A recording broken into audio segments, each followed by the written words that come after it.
Hello. Hello. How's it going? Good. How are you? I'm good. Good. I feel really good after our interview today. Yeah, that was a really good one. Yeah. In today's episode, we are joined by Joel Pilger, the former founder of Impossible Pictures and an advisor to the world's leading creative studios. Yes. He's also an Emmy judge. That's very cool. I don't know if you knew that. Oh, yeah. Should have asked him. Yeah, I know we should have. Yeah. Yeah. We'll get him on next time. We'll bring him What back. is it like to be a judge as an Emmy? That's there's got to so be much cool, there. right? Okay. Like, what do you have to watch a bunch of stuff? Currently, he's a consultant at RevThink, RevThink. And he guides founders running creative studios, creative businesses to unleash their awesomeness. Yes. I stole that from their website. That's really good language, so I just copied and pasted. It is good language, and I think what he's doing is just really great for the community as a whole.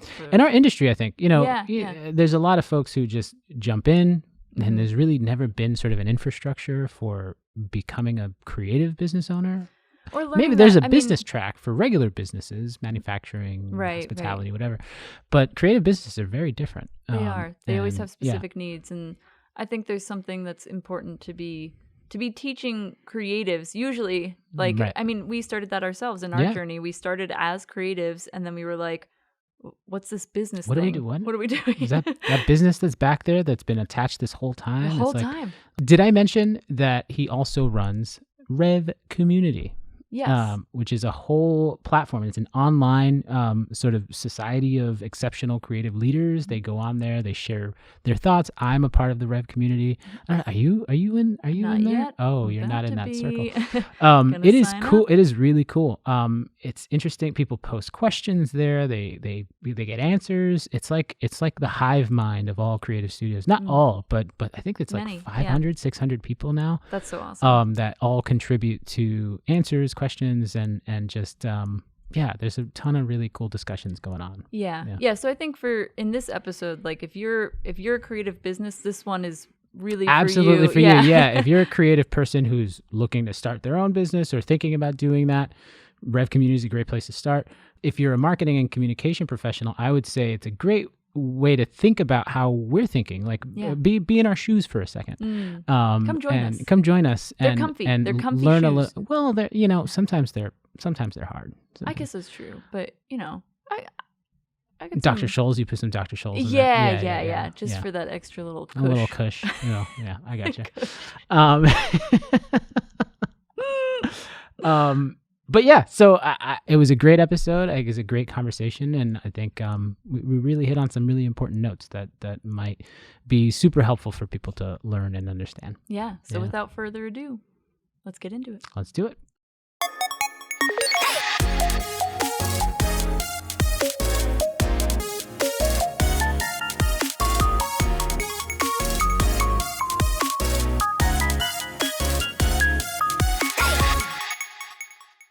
Well, right. Joel, thank you so much for joining us here. Yeah, it's a I'm pleasure really excited having to have you on.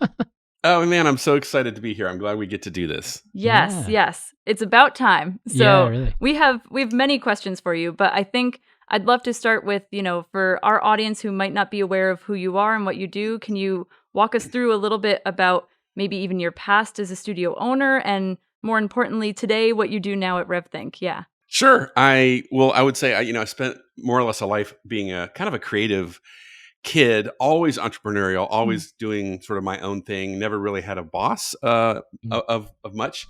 That led me to launch my own studio in 1994. So I'm one of the OGs that goes way back before desktop revolution and all that stuff. One of the golden ages, Yeah. Absolutely. And that was Impossible Pictures. I ran it for 20 years in Denver, and it specialized in design and visual effects. We did a lot of promo and branding work for TV networks. We worked with do commercials for agencies and for brands like Starbucks and Dish Network and all kinds of things. And it was a great ride. It was a really successful studio, especially considering today, by today's standards, it was 25 people plus, a couple hundred crew and freelancers. Yeah. So that was a 20-year exciting chapter, which I closed that business, exited in 2014, and decided to basically say, how can I help the next generation do what I did? And what that meant was I had been working with a guy named Tim, who was the founder of RevThink. He was my consultant for about a year towards the end of Impossible. And he won this amazing argument where he said, Joel, you should come work with me. Let's go help the entire industry, do what you did and be successful. And I thought that was a really cool story that I wanted to play a part in. So I joined him at RevThink. That was now 9 years ago. And since then, now I work as a consultant, which basically means I talk a lot. I give a lot of advice. People pick my brain. And then I work one-on-one with a lot of individual studio owners. I run accelerator courses about once each quarter. And then, of course, I curate a community that you guys know of called RevCommunity, which is coming up on almost 600 owners and creative leaders. That's awesome. Studios and production companies. From all around the world, right? At last count, I think there are 40 countries in that community that is all about owners coming together and leaning on each other for help, support, advice, all that. And of course, Tim and I, myself and our team are in there as well, helping, people basically learn how to run a thriving creative business. Do you find, this is a kind of a quick side question, do you find that like in the position that you're in now, you're working you're using your creative brain still, but maybe a little bit differently than when you were in the owner position of a studio? It's ironically very similar, except rather than me being the owner and having all of that, shouldering all that risk and responsibility, I can sort of vicariously experience that through the business owners that I work with. And people often ask me like, oh, do you miss the work? You guys did such cool work. And honestly, the answer is no, because after 20 years, I kind of did it all. Like I kind of got it out of my system and it was awesome. And, did the big national commercials and worked with celebrities and all that stuff. And then after 20 years, I was like, I don't have to do that the rest of my life. Right. So it's That's really cool. a lot more fun doing what I'm doing now, to be honest. Yeah. Awesome. That sounds like a cool, like fresh start into something new too. Yeah. Awesome. Really. So the reason we started the podcast is to sort of teach other people how to think like we do in a way, right? Try to bridge the gap between the people who are making the stuff and the people who are buying the stuff. And so one place where I'm really curious, in your experience, you have like lots of experience, not just in running your own thing, but also helping some other people. And I kind of want to understand what the structure is typically between the people who are making it and the people who are buying it. Like how many people do you believe on average would be between there? And what kind of roles are served there? Is it just producers and artists, or is it, some other people that you see that maybe we aren't aware of, or that maybe other creatives aren't aware of? And maybe when are there too many cooks in the kitchen? Yeah. That's actually a really interesting question. I'm going to answer the buyer side first because that's a lot simpler. Yeah, sure. because if you're a studio, right, the person on the other side of the table who is the buyer is going to fall into maybe, I'm thinking, one of 3 categories, right? They're probably going to be like a creative type of a person. They're going to be some sort of a production, in the trenches, making the stuff get done, helping get things done, or they're going to be in some sort of leadership, management, executive, decision-making capacity. And on the maker side, if I was going to create some sort of convenient buckets, I would say, well, you have creative, which is artists, animators, editors, right? Shooters, writers, all these kinds of people. So those are the creatives, the makers that are actually making the stuff. You have producers who are the ones that are fabulously making sure it actually all gets done on time, on budget, on brief, right? This is the people who herd cats, as we essential herding. Right? Yep. Yes. Then I would say you have people in what I would call operations. So you have administrative people. You have the person making sure all the computers are running. You have the person running the books and balancing the checkbooks. You have someone, answering the phones, keeping up with all of the sort of behind the scenes systems that make a studio run. And then the other category I would say overall is leadership and ownership. You have often with a creative company, they are typically owner driven. And that owner is probably a creative who is either becoming a business person or is finding someone and delegating those responsibilities. But still, that leadership and ownership position is really vital for a studio. So that would be my quick stab at answering that question. Yeah, no, that's great. That gives our creative listeners a really good rundown of what they might be missing. I guess that was my whole intention there with the question is like, because other creative people, I'm sure I'm listening, like, they might be starting at that ownership artist level and then starting to think, oh, wait, maybe I do need a producer. Maybe I do need these other things that you might have mentioned. Right. Yeah. Well, I will tell a bit from my story because I remember when my company was one person and I was hiring my first person, and that was an animator that I hired. And I remember picturing in my mind, maybe in a few years when my company has grown, we'll be about 6 people. And I imagined in my head me and 5 other animators. And I look back a few years later and laughed because that is not at all what transpired. Right. There were different roles, right? Like, and the day that I hired my first producer, which was probably employee number 4, was the day that so much changed and so much improved. So there's this, I think, fallacy that at least I believed that, a creative company is made up of a bunch of creatives doing the work. And that's certainly the bulk of people inside of a company, but that's by no means all. Yeah. Right. No, that's totally fair. Yeah, that makes sense. That's awesome. Cool. Yeah. So let's shift gears a little bit. So those people who are trying to run a creative business, again, in your experience working with all these folks, I see the RFP as like on the business side, the one thing that people are looking to put out there to get work done from companies like ours, from companies like the one. Right. The There's ones many you work different with. avenues with which someone can get work, but an RFP, a request for proposal, is one of those ways in which we've done a number of times. Yeah. And I'm sure you've experienced over the course of your time as well. And what we've learned, I don't know what you have come to see, or maybe it's just my inexperience with doing them as much, but there's some common issues that I see as I read them. That request, whatever they're looking for, is not in the language that I am expecting to see. Right? That like, it doesn't quite click. You're asking for this, but that's not actually what you should be asking for. You should be asking for this other thing.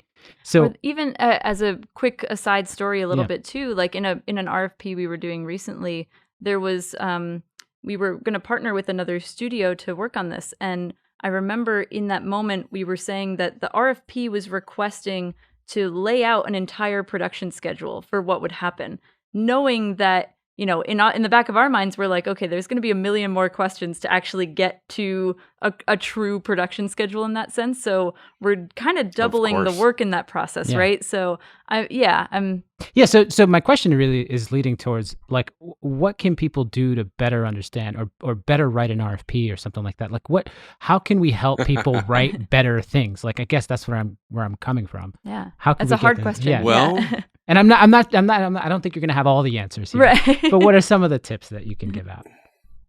Yeah, well, the old saying, you can lead a horse to water, but you can't drink is comes to mind. Right. So first of all, I'm going to say, yes, there are many ways that a studio goes about getting project work and getting clients. In my experience, most of the studios that I work with, RFPs are the vast minority of ways that they get work. Yeah. Okay. Because that process, in most cases, I'm generalizing here, is broken. It just is. Okay. Because this is what many people would call the pitch process, where a company sends out a request for proposal and says, hey, Catherine, we'd love for you guys to jump into this competitive pitch situation. Show us what you would do. We're going to look at 3 or 4 or 5 other creative studios and decide who wins. And there's something actually fundamentally flawed about that method, but trying to convince that person at that stage is a waste of time. It's not actually constructive because they've generally been tasked by their superior, go get a bunch of bids from a bunch of studios, and often the mandate is something like, and find the best one at the lowest price. Right. It's that kind of a thing, right? Totally.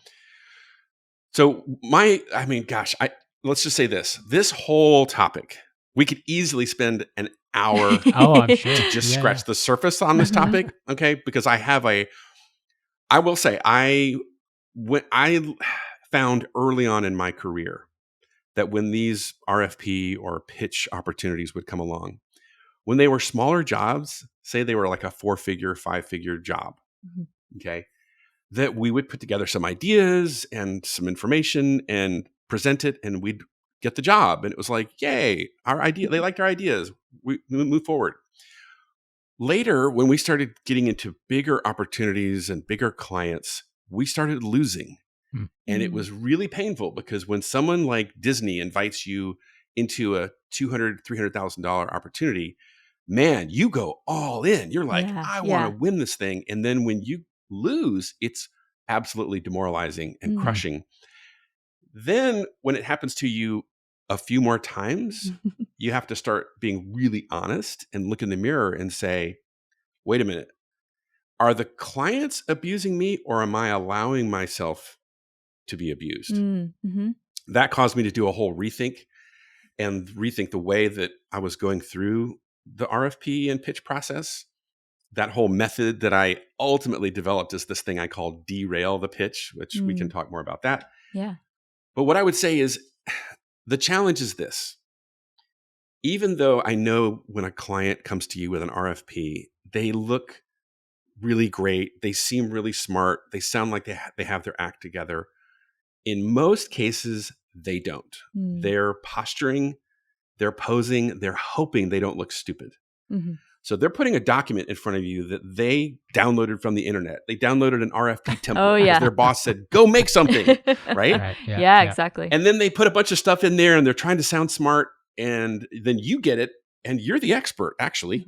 Yeah. Okay, you're actually the expert. You know more about solving this problem than the person who sent it to you. That's why they sent it to you. Right. So you get this document and you go, wait, what? Why did they mean? And why would they ask for a schedule when, okay. So what I would encourage you to do is to reframe the conversation and think you don't necessarily want to be super accommodating and super service oriented. It's more like this. Hey, we got your RFP. We have some issues and some questions about it. Can we jump on a call? And this is where you would say to them, hey, there's some things in here that don't really make sense that we don't really understand. We would love to talk about these things. But before we do, I'd love to ask some questions about how this process is going to go down to see whether or not we're even a fit. Right. And then you start qualifying them. And what you're also doing as you qualify them to make sure that they're even possibly a fit is you are changing your position in the conversation from the order taker to the expert. So that at some point down the road, Catherine, you're going to say to that person, okay, by the way, so we're totally down to jump into the RFP. We're super excited on 3 conditions. 1, we're not going to be providing you a production schedule. That just doesn't make any sense. Number 2, we're not going to be doing this. Number 3, we're going to do this instead of that. And you say to that person, does that sound good? And what did I just do? I just put that person in the position of, are you going to follow my lead or not? Because if they say, no, you got to do this, you got to do that. They're basically saying, you're not the expert here. I'm smarter than you. Or they're also telling you, you're really the third bid. I don't really care. I don't really care what you think. I don't really care what you do because you're not going to win this anyways. This is a formality. Right, exactly. There's that idea. You want to get out. Yeah. You want to get out. Yeah. You hear that? Sorry, long answer. You hear that? Yeah. No, that is a super helpful answer. Yeah, I think that makes a lot of sense because I think there's something to the idea that like, I feel like you're touching on a humanity aspect here of like coming out of that situation with your morals and your values still intact. So you're not like playing this constant game of like, I'll put in everything and anything into this proposal in hopes that I get something. When, we've done RFPs in the past where we like track our time on it to be like, how much time did we actually spend on this to then get a no?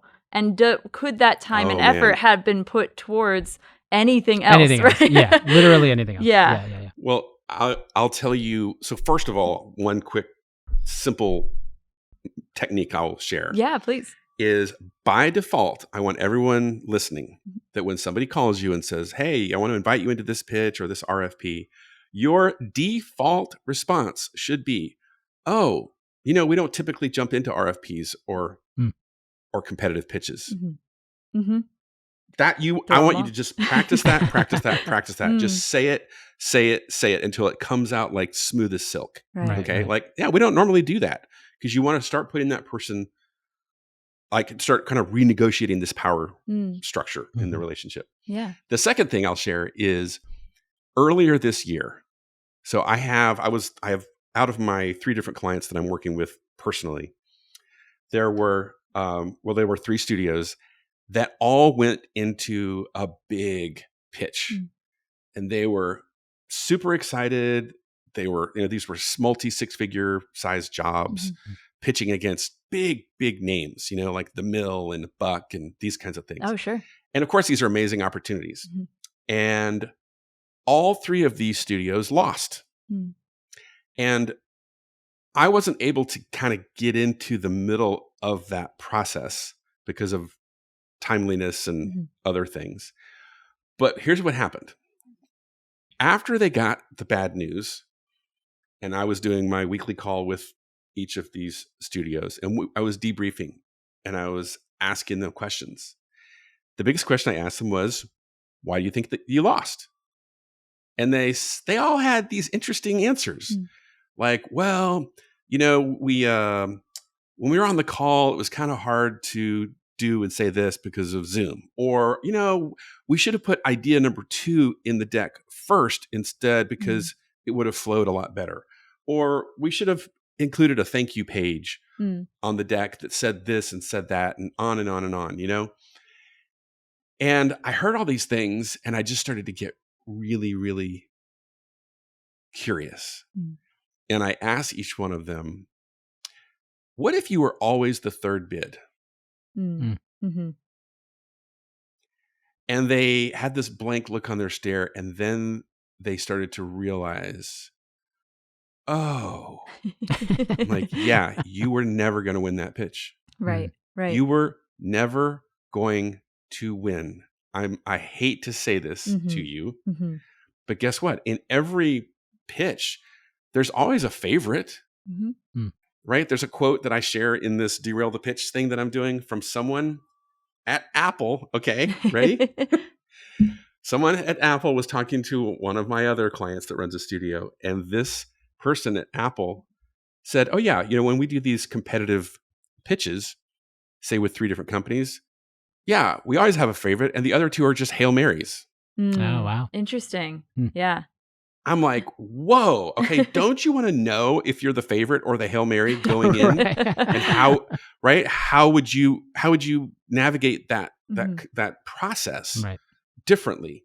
Yeah. Right? It doesn't mean that I can guarantee you're going to win if if you're this or if you're that, but it just gives you choices and it allows you to, I don't know, it leads to better outcomes. Totally. Is there a way, so we're on the creative side of the conversation. Because I don't see any of those larger companies, or maybe in the future there's something different, but is there another mechanism that they can utilize to get pitches, bids, whatever? Like the idea that a boss is like, okay, go find me 10 people and we're going to pick the best one. That seems to be like a default kind of, are you pulling like kind of thing, like right? an infomercial right now where it's like there's gotta be a better way, right? Like, maybe, but what can they do instead? Is there anything else that they have done that you've seen, or is that changing in any way? Yes, it's definitely changing, because I will say there was a very just a more toxic pitch culture back in the 90s, and it got better in the 2000s, and it got even better in the 2010s, if you will. So I think it's getting better all the time. In terms of a mechanism, or like what I would love to see is a platform where a buyer could go out and start to, start conversations with companies and find resources. But what I will say though is even that is kind of flawed because it leads to almost like a police lineup type of a mentality or like a dating site, right? Where we're just looking at pretty pictures and we're saying, well, their work is pretty, but their work is pretty. Well, I like gold and they're more blue. And, right. It's so subjective. Do they like long walks on the beach? Can we swipe left on that one? And then maybe, exactly. Right. So that's not really effective. So my thought really is, I don't know that it's a platform or a mechanism problem to be solved. I think it's a relational problem to be solved, because my challenge to studios, any creative company in today's world is, one, you should be generating at least half or hopefully 2/3 of your business through outbound and through marketing, not waiting for people to find you. Right. Okay. Because when people find you and they say, hey, do you want to come in and do you want to pitch? You're already behind the 8 ball. Like it's too late. They've already made the RFP and they're already commoditizing you. They're treating you like an order taker. It's too late. How do you get out ahead of that? You need to talk to that person 6 months ago. Earlier. Yep, exactly. You do that. Yeah. You reach out and you find these people and you really study them and you learn about them and what their problems are, so that when you reach out and you start a conversation, you're telling them, hey, I think 6 months from now, you guys are going to have this need and we should start talking about that sooner than later. And this is what I say, I call it getting out ahead of the pitch or getting out ahead of the RFP. Because rather than that project becoming an RFP in 6 months, they're going to say, no, I'm talking to Will. I know exactly how to solve this problem. I know who I'm going to work with. Right. That but makes see, we're perfect lazy, sense. right? As creatives, we kind of we sit around and I feel heard and seen. Please, like I just want to do the work and just bring me the project. And what I tell people is, this is a quote from Jordan Brady, that like getting the job is the job. That's actually the more difficult problem to solve. Once the job is in your lap and you have to do the work, of course, it's difficult, it's challenging, it takes all this expertise and creativity. But getting the job is just as much a part of understanding somebody and their needs and their problem and defining it and scoping it and budging it and scheduling it and all that stuff is so much part of the whole problem. Yeah, I compare it to, internally in my head, to riding a motorcycle. I don't know if you've ridden a motorcycle, but there's a clutch. And so as you release the clutch, there's this whole mechanism that has to engage with your engine. And so like you have to have a clutch. You have to have a thing that's going to connect to the engine. And so like I always think of it as like, well, we need to engage in some way, Yeah, that's interesting. Yeah. That makes sense. Yeah, that's good. Cool. Well, so you're kind of touching a little bit on this idea of like trust and trying to build relationships with potential clients earlier throughout the process. Let's get rid of the RFP altogether. That'd be great. So when you're thinking about talking to, in especially in companies that are B2B, right? We're operating on a business to business operation. How do you try to build that trust with potential clients as early as possible? And are you seeing any kind of specific trends within companies that you're working with that like I'm sure there's tons of different approaches to create trust, especially in a day and age where like, even in our case, we've worked with clients who we've never seen their faces because it's all been through email. So, how do you build trust through a text message or through, through a short formed piece of content? I think there's lots of ways to approach it, but I'd be curious for your thoughts here. Well, I would say that the question you're asking is a really good one, because as I think mankind is evolving to get a little bit meta here on this. Please, we support it. We're constantly, we're moving more and more into an economy of trust, where people work together and engage with one another based more on trust than even expertise. Okay, you're looking for expertise always. That's the thing you really want. and capability. But of course, how do you access it? You access it through trust. So I think the question is a great one, and it's increasingly important more and more and more. And where you find this, I think, being expressed is there are thousands of creative companies and shops and studios that are all desperate for work. Mm-hmm. And they're all like, hey, I put my website out there. Why am I not getting calls? Why am I not getting work? Mm-hmm. And the answer, I think, is in a sense self-apparent. So that said, how do you build trust? I'm going to say it's pretty old-fashioned. Mm-hmm. This goes back thousands and thousands of years. Like, we as human beings, we know how to connect with one another and how to build relationships that form trust. And what I would say is, I'm going to quote my friend Joe Nash, because we just did this summit in New York 2.5 weeks ago, where we brought in about 18 different principals from some really top leading studios to simply spend a whole day answering the question, how do the biggest and best studios in the world do business development? And you know what? One of the big things was trust. That even though you might look at a big studio out there and say, oh, well, they just get all this work because ... Right. Because they have this amazing portfolio. Oh, because they work with these big brands. Let me tell you something. That's a lie. And you're telling yourself that because you're making excuses. The way that they win and the way that they beat you is because they're better and smarter, and they're building trust more than the next guy. That's it. It's always been that game. How do we do that? I would first of all say, quoting Joe here, you're never going to change somebody's mind in an email. That's fair. And I will go back to, this is going back 15 years ago. When I was running Impossible, I had like an epiphany.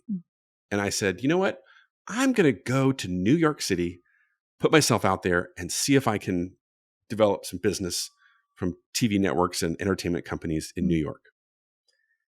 Really bold. Yeah. I can tell you that whole story because it was terrifying, and I almost gave up and almost quit. But it worked. Okay, fast forward a few years later, we were doing work for some of these major TV networks like the Discoveries of the world and MTV and all these kinds of people. Yeah. Which was really, really awesome. It was a dream for me. When my peers, when they would hang out with me and they'd be like, man, Impossible, you guys are killing it. You're doing this, you're doing that. How do you do it? And I would tell them, you want to know? Get on a plane. Right. And they'd be like, what do you mean? And I'd be like, dude, I don't know how much more simply I can put this. I get on a plane. I go to New York. I reach out to people and say, I'm going to be in town. I would love to meet you. I would love to catch up with you, whatever. And then when I come back, I'm getting calls, right? They want to work with me. I'm like, if you would do the same thing, you would get those clients and you would get those projects. And they would look at me and be like, yeah, I'm going to do that. And they wouldn't. Follow through. They would, okay. That is only one example, right? It's only one example because that's what I call that experts travel, right? This is just a whole concept that I teach in this Jumpstart class that I do every quarter. Just take that idea though, and now run it through your own filter and your own personality, right? Through your own genius, if you will. For some people, they're amazing with text messaging, right? And WhatsApp. Maybe it's you send handwritten notes. Maybe you call people and you send voice messages back and forth. Like, it's what's the most human and arguably the most intimate way that you can connect with somebody. And a lot of times people are like, but I don't know what to say. My challenge to that is do your freaking homework. Yes. I'm like, if you Google somebody and you spend 20 minutes researching somebody, and I don't mean just reading their profile on LinkedIn, go way beyond that. Look at the school they went to, look at, right, what articles they've written, things that they've contributed to, what clubs might they belong to, right? Look at them, find them on Facebook if you can. I mean, I don't want it to be too creepy here, but you're ultimately trying to be empathetic and understand somebody. Right. Get outside of your own box, okay? Get inside, walk a mile in their shoes so that when you reach out, you can start building a really solid make a connection and build a relationship that leads to trust. That's awesome. Yeah, that's I great. want to say, I wanted to acknowledge too, is like, as somebody who loves travel, I am all about this, and B, as a studio that's actually doing this approach in the next couple of weeks, we're really excited. So I'm gonna be a test case for this, and we'll let you know how it goes because we're really looking forward to it. We're gonna be traveling the country and going to shake hands, so looking forward to it. I applaud that. I had one studio that is based in Rio, and they were kind of down to their last nickel. Again, I don't know what the currency is in Rio. Somebody help me out here. But, the real. Oh, it's the real, the Brazilian real, I think. Yeah. So I didn't know they were down to their last real, but they of course went through this class with me, and one of the concepts I taught was this experts travel notion and how to reach into brands and how to make these kinds of connections and all these sorts of things. And I think this was, again, maybe it's been now 2 years or so, but I met with this person. He was in New York this past December, and he was like, "Oh, I'm in town. Let's get together. Let's have a drink and finally meet face to face." I'm like, "Yes, that sounds amazing," because we've only seen each other on Zoom 100 times.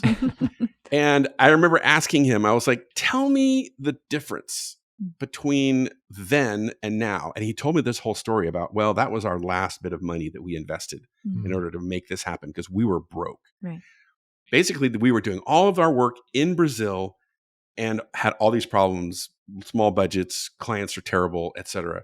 Now I come to New York several times a year. It costs a fortune in Brazilian currency to come to New York.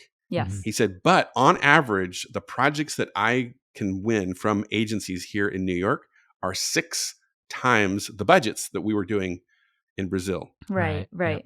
And he's like, it's been absolutely game changing. So just think of all of these companies around the world that are trying to, like our shops, creative shops, that are trying to connect with these different companies, different brands, different agencies and things.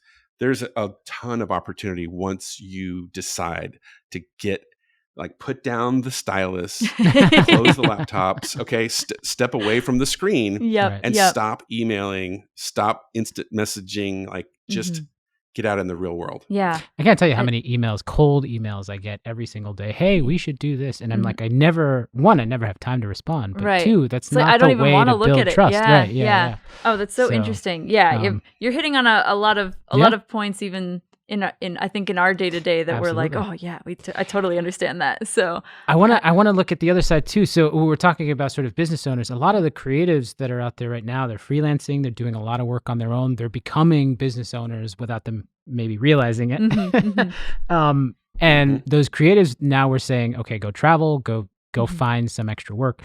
What advice would you have for those creatives looking to communicate that value, communicate that potential? Yeah, because I think there is something there, like even just as a quick aside, when I talk to mentees who are interested in going into the animation field and I talk to them about networking, one of the biggest things that I tell them is like when you go to a networking event to leave your iPad closed, because sometimes we'll almost use it as like a defense mechanism. It's like to a be crutch. It's a crutch to say hi, it's nice to meet you. Here's my portfolio. Please look at it. And that's not building a relationship one-on-one with that person. Right. I'm here to get to know you, and then we can look at your portfolio anytime.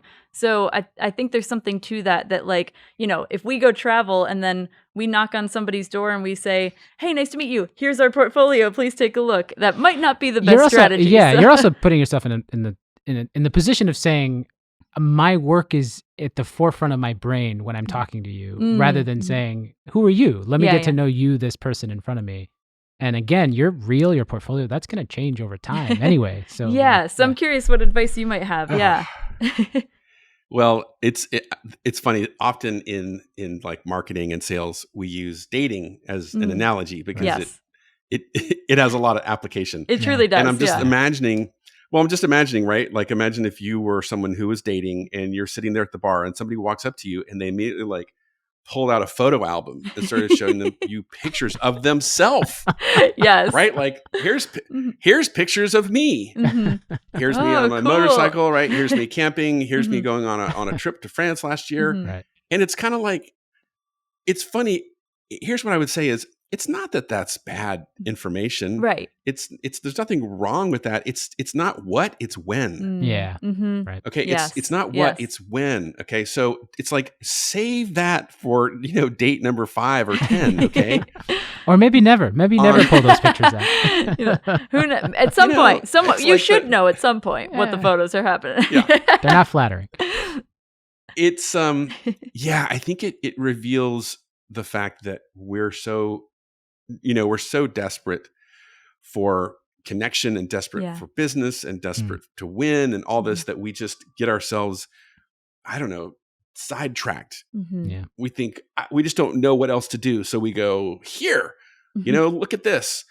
And what I always encourage people to do that are trying to find a way to make a connection is do a little preparation, research before you go to the event or something. Find out maybe who the organizer is. Mm-hmm. Find out what kind of people are going to be there. Just do a little reading. Read an article or two and be like, oh, people in this room are facing these kinds of problems. They're excited about these kinds of opportunities. So you've got a little bit of ammo that you can talk intelligently with people. Yep. But then I would say when you get to that event, you go and find that organizer. Yeah. The person in the room whose job it was to put that event together. And you go up to them and what do? You're going to be vulnerable. Mm-hmm. You're going to say, right? You're going to be like, hey, Betsy, I'm Joel. So nice to meet you. Thank you for putting this event together. Mm-hmm. Can I be honest? I am total fish out of water here. I'm new. I don't know a soul in this room, but I would love to meet some people. Here's how I am. This is who I am. This is kind of what I do and everything. Can you maybe introduce me to a few people that you think would be interesting? And she's going to be like, heck yes, come with me. Yes, Let me go over and introduce you to Bob and to Larry and whatever. And off you go. And then what I would say, part 2, is ask questions. People love to talk about themselves. Always. That's Always. true. Just ask really good questions. And it's so funny. I was at I've been noticing lately, like last night I had dinner with this new friend of mine who I was on his podcast recently. His name's Rob. And something happened. And it reminded me of something that happened 2 weeks ago when I was at a rooftop party. It reminded me of something else that happened a month ago when I was at a dinner. And what's the thing? Somebody asking me really good questions. Yeah. Not questions like, so what are you up to these days? No. Right? Where are you from? No. Okay, we can talk about those things. The question I got last night that I really loved was, oh, so you like to travel. What's the place you went to this past year that most surprised you? That's a great question. Yeah. I'm like, yes, dang. yes. I was like, that's easy. It's Copenhagen. And Copenhagen blew my mind. And then we talked, and he was like, I've been there too. And we talked about Copenhagen, right, for the next half hour, and have all kinds, it just, the conversation went from there. So awesome. Those are my 2 tips. Oh, totally. Oh, it definitely helps. Now we got to go to Copenhagen. Oh, we do. Naturally. Yeah. No, and so, that's really interesting because I think I also have that feeling of like when somebody asks a really good question, I'm like, oh, now we're going to get into it for like hours and we can go all night. And so I'm almost curious, like I wonder if there's like a fine line there as well. Cause I think I know, and I think there's I'm trying to phrase this the right way. It's almost like knowing within yourself where you can be vulnerable and where you need to like sometimes step back a little bit. Cause I'm the type of person that's like, for transparency, I like made a board game recently to have conversations about death. And so like, I am the type of person that will like immediately start the conversation and be like, oh, so tell me about some of those experiences that you've had in your life that are like really deep and meaningful. Right. And like, sometimes that can be like off-putting. So I think there's like a, almost like this balance. Yeah, that you get into like this flow of how to have good conversation, Yeah. Here's a couple things I've learned, that might be helpful. One is, I teach this all the time, especially when studios are having tough conversations with clients. And we're like, oh, how am I going to tell them that there's an overage? Or how am I going to tell them that we totally dropped the ball or whatever? And the lesson I teach is it's only awkward if you're awkward. Yes. Okay, which means if I come from a place of totally relaxed, totally confident, totally comfortable, then it's easy. Mm-hmm. I can tell you, hey, by the way, we went into an overage, so I'll be working up those numbers to send that over to you. And then I move on to the next point and the next point. And it's like, no problem. Yeah. Oh, right. The other thing I would say is I think the one way to be a kind human is to always give people an out. So that what it means is you don't really put people on the spot. Like, I'm thinking of your things about death. Catherine, yeah. Like, hey, I just met you, and you're like, hey, do you think there's such a thing as life after? Right. Yep. Okay. Yep. I knew. You're putting that person on the spot, and Totally. what that means is they don't have an exit ramp if they're not comfortable. Okay, so the way to think of it is, how can I ask this question in such a way that if the person decides to take the question in a different direction, or they need to bail because they're uncomfortable, just give them an out, right? So one example could be, hey, I have a really interesting question for you. Actually, I have two questions. Tell you what, let me ask you both, and then you pick the one that you're most interested in. That's really cool. So then I'm giving the person agency and saying, hey, I'm going to ask you a weird question about death, and I'm going to ask you this other question about, what's the best city that you've been to in the last year that most surprised you? And they might pick the first one. We don't know. Right. They might be like, you know what? I just recently had a loved one who passed away, and that's actually a really interesting question. Yeah. No, that makes perfect sense.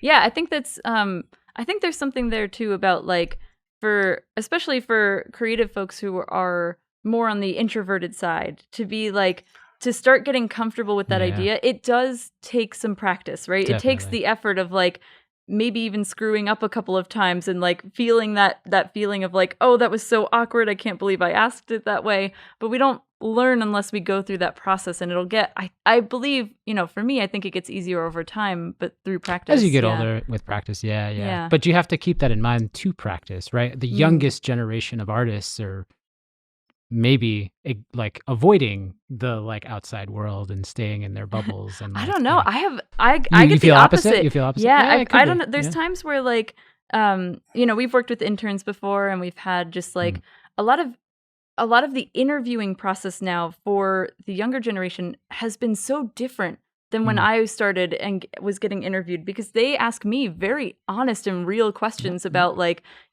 being conscious of their like their journey and their lives and where they are in their place, and asking us like, oh, what are your policies around like mental health needs, and how so that I think is just so wonderful to see. I think that's true. I don't know. I don't know if it's a generational thing. We could get into that all day. Yeah, I'm that's sure. A whole other podcast. That's a different podcast. But yeah, I think there's something there about just like giving yourself the space to be able to explore and practice and fail and make the mistake and learn from it too. So, but yeah.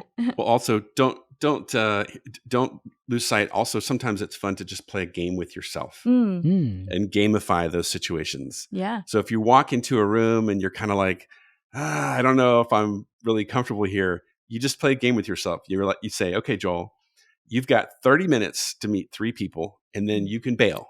There you go. So you can get out. You can get out of here as soon as you've met 3 people, and then it becomes a game. And you might even, this is how I roll. Yeah. Okay. Yeah. Is I love using honesty and vulnerability to my advantage in a way. And you have to be comfortable in your own skin. But imagine walking up to somebody and being like, "Hey, my name is Joel. I made a bet with myself that I could meet 3 people in 30 minutes. And you're my first person. So I just want to say hi. I don't know you, and hello." There you go. And all of a sudden the person is laughing and they're like, "Oh my God, that's so cool." Like, and then off you go. Yeah. So just, play games with yourself, because we get all spun up over these situations that really aren't, I don't know, they're not as dramatic and painful as we make them out to be. It's our fears that make them larger than they actually are. Totally. Yeah, our business therapist would say, like, it's always worse in your head. Yes. Yeah. But I think what I love about that too is like in the game that you've created, like it drives the entrepreneurial brain because you're specific. It's like a SMART goal. Like you're like, I'm specifically going to meet 3 people in 30 minutes. And that, exactly right. Yeah. Here's my criteria. Yes. I love that. Yes. Yeah. It's a SMART goal. Definitely. Well, that's awesome. Yeah. Well, yeah, I want to keep time in mind. I know, because we could keep going for hours. Forever. Yeah. Thank you so much for joining us. I want to give you a chance to plug your stuff because I know that there's a lot that people can learn from and go to. And there's so much. Yeah. So where can people learn more about RevThink and where would you send them? Well, of course, certainly feel free to find me on social media, simply Joel Pilger. You can usually find me at LinkedIn or Instagram. I hang out there a little bit. But my recommendation would be to go to RevThink.com and you'll see, right? I mean, we are very much focused on the creative business owner and creative business leader. But if that's you, the best place to start, and you guys know this, is our community. You know, it's still currently free. Yeah. You have to apply, you have to be qualified to join that community. And then once you're inside there, if the time is right, you might consider joining Confab, which is a weekly roundtable that I host and curate. And then of course, every about 3 times a year, we run accelerators, which are basically classes that are focused on different areas and topics and stuff. And some of them are for smaller shops, and some are for more medium, and some are for like larger and more mature advanced companies. And then once somebody has been through one of those, they'll often raise their hand and say, hey, I need personal help from you. And if they're ready, then sometimes I will actually engage and work with a client one-on-one in an engagement as their consultant. So that's kind of what my world looks like. Oh, and I should also mention we have a podcast as well. Please. Yes. Podcast. So we've listened to it. People should jump into that. Yeah, it's got a ton of advice in there. Oh my God, and I think so much. Many hours of content to go back on. Yeah, you guys have been going. How long has the podcast been going? I feel like it's been a long time. I want to say it's been around like 7 years, I think. And I'm actually recommitting to getting like that back on a good biweekly schedule so that we start really cranking out good consistent content again, because we got busy this past year. But that's awesome, because I imagine too that like it must be interesting to go back and listen to some too, and like even just the shift in like technology and approach like is always evolving, so it's really interesting. I started your podcast super early, so I'm like listening to early episodes, and so like you can hear the like the difference in both quality but also like advice and how the economy changed over that time, which is kind of interesting. It's kind of a weird like historical snapshot. That's so interesting. Something like COVID happened. Right. That little thing that called COVID. Right. Oh man. Cool. Well, it's been a journey. But honestly, it's such a privilege for me, because I look at these creative business owners and these leaders. This is my tribe. These are my people. I lived this life. So what I get to do on a daily basis is help them succeed and thrive. So I get to like vicariously experience all these victories and the occasional losses along the way. So for me, it's really fantastic, and I appreciate the opportunity to come on and talk with you guys about all of it. Oh, definitely. And for that, we say thank you for what you do. Absolutely. Like that's amazing. So I've gotten so much help out of the community. I mean, I'm usually in the background and just kind of skimming and reading, but every once in a while I'll try to give my advice wherever I can, and it's been super helpful. Like I feel like everyone's really open. It's fantastic. Yeah, it's a wonderful community. So thank you for what you do. We appreciate it. Oh yeah, awesome. You're so welcome. All right, well with that, we'll see you at Camp MoGraph. We will definitely see you in Colorado. Awesome. Maybe even at the airport. I don't know. Who knows? Maybe We'll see. Maybe so. But I'll definitely see you guys around the campfire there in Colorado. So looking forward to that. That'll be so fun. All right, thank you. All right. Thank you so much. Have a good one.